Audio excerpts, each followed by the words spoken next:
Voici le classement de la Ligue des Champions. Le Real Madrid, au bord de l'élimination, Gérone n'a que 3 points et doit jouer contre Milan, Arsenal et Liverpool.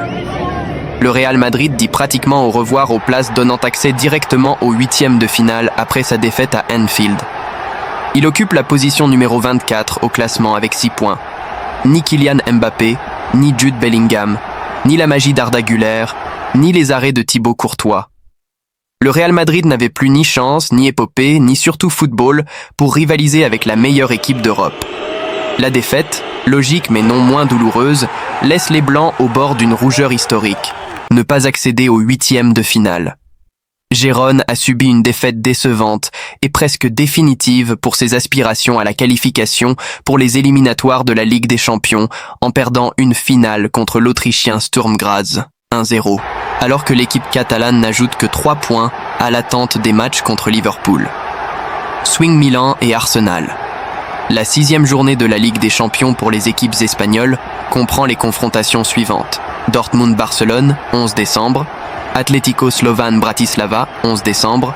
Atalanta-Real Madrid, 10 décembre. Et Gérone-Liverpool, 10 décembre. Après la dure défaite à Anfield, Luka Modric était chargé de se manifester et d'expliquer ce qui s'était passé sur le terrain en zone mixte. Nous ne sommes pas habitués à perdre 3 matchs en Ligue des Champions. Nous savons que ce sont des matchs difficiles, il reste 3 matchs et nous devons faire mieux lors des derniers matchs, a déclaré le capitaine madrilène. Défaite. Je pense que la victoire de Liverpool est juste. Nous avons bien joué en première mi-temps, mais nous avons manqué de force en haut. En seconde période, ils étaient peu meilleurs, le penalty aurait pu tout changer, mais nous n'en avons pas profité. Pourquoi l'équipement plante-t-il ? Je pense que nous sommes dans une bonne dynamique, surtout en Liga après avoir remporté les 2 derniers matchs, et nous devons continuer sur cette voie en Ligue des Champions. Nous savons que nous devons nous améliorer, et nous allons le faire. Nous ne le faisons pas. Il n'est pas nécessaire d'avoir le moindre doute. C'est dur de perdre 3 matchs de suite, mais la Ligue des Champions n'est pas gagnée maintenant. Nous avons confiance en nous. Mbappé. Je le vois bien, il s'entraîne bien et avec enthousiasme. Parfois les choses ne se passent pas comme il le souhaite, mais nous avons confiance en lui.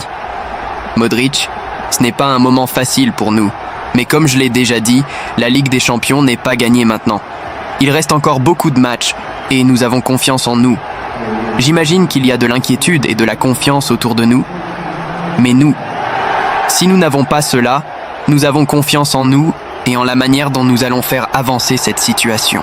Peut-être en deuxième mi-temps, surtout après le penalty manqué.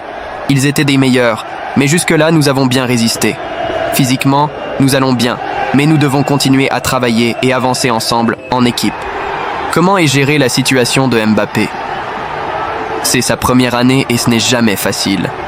Arriver à Madrid est toujours compliqué, mais c'est un footballeur avec beaucoup d'expérience. Il est génial, il a été l'un des meilleurs joueurs du monde ces dernières années, et il y est toujours.